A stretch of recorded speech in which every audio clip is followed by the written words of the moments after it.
स्थान पर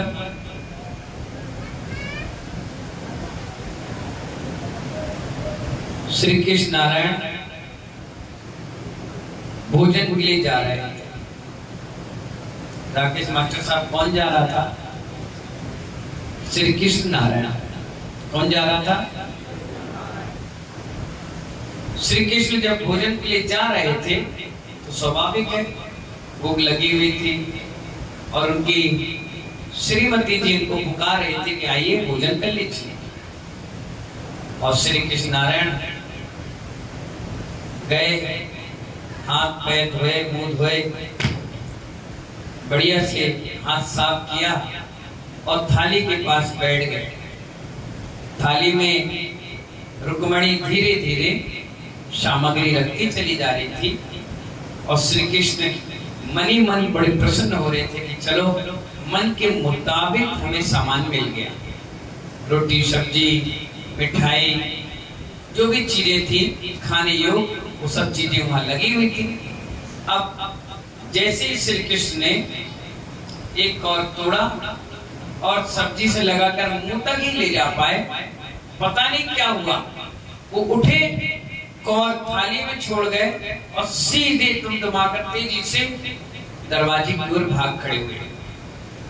रुक्मणी कह रही थी, अरे अरे स्वामी जी, अरे मेरे प्राणनाथ कहाँ जा रहे हो? सुनो तो क्या हो गया? भाई आप ही बैठे हो भोजन करने और अचानक से कोई भोजन छोड़कर उठ जाए तो हमारे मन में भी आता है भाई क्या बात है, ये ट्रेवल पर आते। तो रुक्मणी हतबत दौड़ी पीछे और ये रुकने वाले नहीं, ये तो फटाफट तेजी से अपने कदमों को बढ़ाते हुए दरवाजे की ओर निकल गए और सीधे महल से बाहर। रुक्मणी गेट तक गई, चिल्लाती रही, सुने नहीं, पीछे मुड़कर नहीं देखे।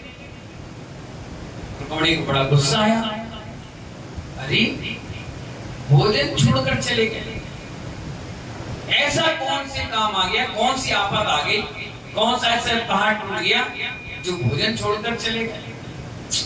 मजा नहीं आ रहा, कुछ ना कुछ बात हो गई, आएंगे तो पूछूंगी जरूर। उतने में 5 मिनट नहीं हो पाया, वो वापस आ गया। क्या आ गए? श्री कृष्ण नारायण भैया वापस आ गए और जैसे आए चुपचाप बैठे, रोटी का गिलास लिया मुंह में लेना चालू। रुक्मणी देखने लगे। उसने कहा, भोजन बाद में करोगे आप, पहले ये बताओ गए कहाँ थे? बोलेगा छोड़ो बात, हमें भोजन करने दो। बोले नहीं, पहले बताओ।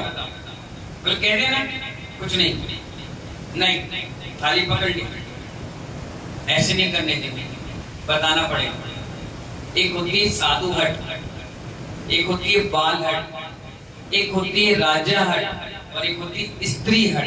सारी हट में स्त्री हट बड़ी खतरनाक है। एक बार कोई चीज ठान ली तो ठान ली, तो ठान ली, तुम कुछ भी करो बताना पड़ेगा। पानी पीने ना दे, रोटी खाने ना दे, सब्जी खाने ना दे, ना नींद लेने दे, ना नहाने दे, ना कहीं जाने दे। जब तक उनकी पूरी बात पूरी नहीं होगी वो आपके आगे बात चलने नहीं देगी। अब वो भी यही हुआ। और रुक्मणी भी कौन थी? कौन थी भाई? रानो कौन थी? स्त्री थी। अब स्त्री हट तो स्त्री हट जितने हैं। अब वो बार बार पूछे और श्री कृष्ण नारायण बार बार टालते चले जाएं।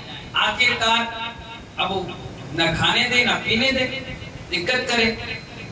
तो श्री कृष्ण नारायण ने कहा, सुनो, जैसे मैं भोजन करने बैठा तभी मेरा एक भक्त पेड़ के नीचे बैठकर साधना कर रहा था।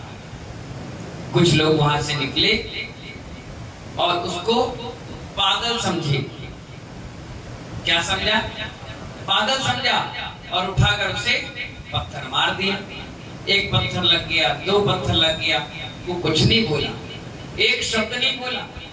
लेकिन 10-12 पत्थर लगने के बाद उसने माला उठाई और श्री कृष्ण के नाम से माला फेरने लगा। क्या करने लगा? फेरने लगा। जब वो माला फेरा तो मुझे भी ऐसा लगा कि शायद कोई मुझे पुकार रहा है। क्या कर रहा है? शायद कोई मेरा भक्त है जो मुझे पुकार रहा है। बस मैं इसलिए रोटी छोड़कर, थाली छोड़कर सीधे उसे बचाने के लिए चला गया। स्वाभाविक है कोई हमें पुकारेगा कि भैसन सागर जी महाराज हमें बचा लो, बचा लो, बचा लो, तो क्या मैं भी नहीं जाऊंगा? जाऊंगा। तो बस इसलिए मैं बचाने के लिए चला गया। तो बोले 5 मिनट में वापस क्यों आ गए? बोले ऐसा हुआ, उसे एक पत्थर पड़ा, वो कुछ नहीं बोला। 10 पड़े, वो माला फेरने लगा। 100 पड़ गए, वो फिर भी कुछ नहीं बोला और माला फेरता रहा। और जैसे ही पत्थरों का ढेर लग गया, उसके शरीर से लहूलुहान होने लग गया, तब वो अपना आपा खोड़कर माला उठाया और फेंका। बोले हो गए श्री कृष्ण और एक गई माला, आ जाओ निपट लो। कौन कौन है? आ जाओ, आ जाओ सब निपट लो। एक एक को देखता हूं। तो मैं आधे रास्ते से वापस आ गया। तो रुक्मिणी कहा तुमने बचाया नहीं उसको? बोले क्यों बचाऊं, जब तुम ही खड़े हो गए, सक्षम हो गए लड़ने के लिए, फिर मेरी क्या जरूरत है? जब तुम निहत्ते थे, माला फेर रहे थे कि हे श्री कृष्ण नारायण मुझे बचा लो, तब तो मैं तुम्हें बचा लेता। द्रौपदी का भी चीरहरण हो रहा था। जब तक द्रौपदी ने साड़ी पकड़ी थी, जब तक श्री कृष्ण नहीं आए, और जिस दिन उसने छोड़ दी कि अब तुम्हारे हवाले मेरी इज्जत, तुरंत श्री कृष्ण ने उसकी इज्जत बचा लिया। तो जब तक तुम बंदूक उठा लोगे, हथियार उठा लोगे, पत्थर उठा लोगे, खुद ही लड़ने में सक्षम हो जाओगे, तो फिर हमारी क्या जरूरत है? अब हम क्या पिटने के लिए आए? अब क्या हम गाली सुनने आए? अब क्या हम विवाद में पड़े? नहीं, अब तुम लड़ लो, अच्छे से भिड़ लो, पिट जाओ तो दवाई लगाने हमारे पास आ जाना, और कहीं चले गए तो शोक सभा में नमोकार मकाम पढ़ देंगे, और क्या करेंगे? नहीं महानुभाव, अगर समर्पण किया है तो विश्वास के साथ 101 पत्थर तक इंतजार करते, 110 तक इंतजार करते। जब नहीं आते तो बात समझ में आती कि नहीं आए, लेकिन मैं आधे रास्ते से इसलिए लौट कर चला गया कि मेरा भक्त खुद बलवान हो गया, अब खुद उसका आत्मबल तेज हो गया, अब मेरी क्या जरूरत, इसलिए मैं वापस आ गया। तो रुक्मिणी कह रही आपने देखने भी नहीं गए? बोले जरूरत ही नहीं है, पूछने भी नहीं गए, इतने पत्थर वो खाया। बोले उसकी गलती क्यों खाया, मैं क्यों जाऊं बताने? जब आप सक्षम हो गए, पिताजी भी कब तक कमाई के पैसे देता है? कपूरे दादा काली को कब तक पैसे देते हो? जब तक वो अपने पैर पे खड़े होके कमाने ना लग जाए। फिर कुछ दिन बाद उसी काली से कहते हो ला 10,000 दे, क्या के लिए बाबू जी मैं घूमने जा रहा हूँ। लो, जिससे दिया अब आप उससे लेने भी लगे हो। तो इसलिए कब तक देते हो? जब तक उसकी जेब में पैसे ना हो। सुबह सुबह बच्चा जाता है ना स्कूल, क्या ले जाता है? 5 और 10 का नोट ले जाता है कि माँ मुझे पॉकेट मनी दो। हफ्ते में लड़कियों को मिलते हैं 100-200 रुपए। अभी भी गृहिणियां जो घर में होती हैं, उनके घर की रसोइयों के खर्चे मिलते हैं हमको 1000, 2000, 5000, 10,000 रुपया, तब जाकर उनका घर का खर्चा चलता है।